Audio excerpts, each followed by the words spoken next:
Every day God talks to us in different ways. हर दिन परमेश्वर हमारे साथ एक अद्भुत तरीके से बातचीत करते हैं and it can be in form of devotion, Bible versus. ये हो सकता है कि परमेश्वर जो कि हम मनन करने का जो हमारा अध्याय होता है जिसको हम चुनते हैं सुबह, या तो जो कि बाइबल वर्सेस होती है, वचन होते हैं, उसके द्वारा भी बात कर सकते हैं परमेश्वर हमारे साथ।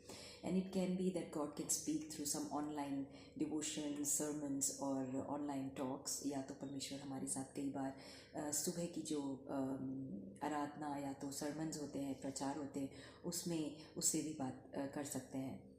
तो आज का जो वचन था सुबह डिवोशन का, जो मनन करने का जो अध्याय था, वो मरकुस उसका 9वां अध्याय उसकी 14वीं आयत से लेकर के 24वीं आयत तक था।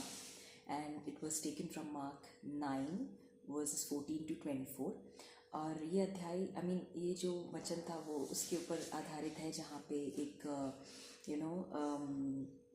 आदमी जो था, उसके बेटे को अशुद्ध आत्मा ने पकड़ लिया था। It is about a man his son was possessed by evil spirit and he came to Jesus running. And वो परमेश्वर यीशु मसीह के पास आता है ये कहने के लिए कि यीशु मसीह उसको चंगाई दो, क्योंकि आपके चेलों से कहा लेकिन वो उनसे वो आत्मा, अशुद्ध आत्मा नहीं निकल पाई। And when he comes running to Jesus saying that Jesus heal my son because your disciples also could not drive out the evil spirit। And when Jesus says in 19 verse, Mark 9:14 to 24, उसका 19 जो मरकुस उसका 9वां अध्याय उसके 14 से 24वीं आयत में, उसमें जो 19वीं आयत है उसमें ये कहते हैं यीशु मसीह, you unbelieving generation, Jesus replied, how long shall I stay with you, how long shall I put up with you, bring the boy to मी।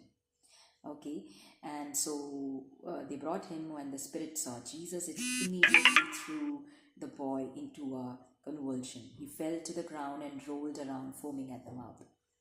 तो यीशु मसीह कहते हैं कि ये जो तुम अविश्वासी जो जनरेशन है, मैं कब तक हाउ लॉन्ग, कब तक मैं तुम्हारे साथ रहूँगा। मीन्स यीशु मसीह कहना चाह रहे हैं कि अब तो तुम्हें विश्वास दिखाना है।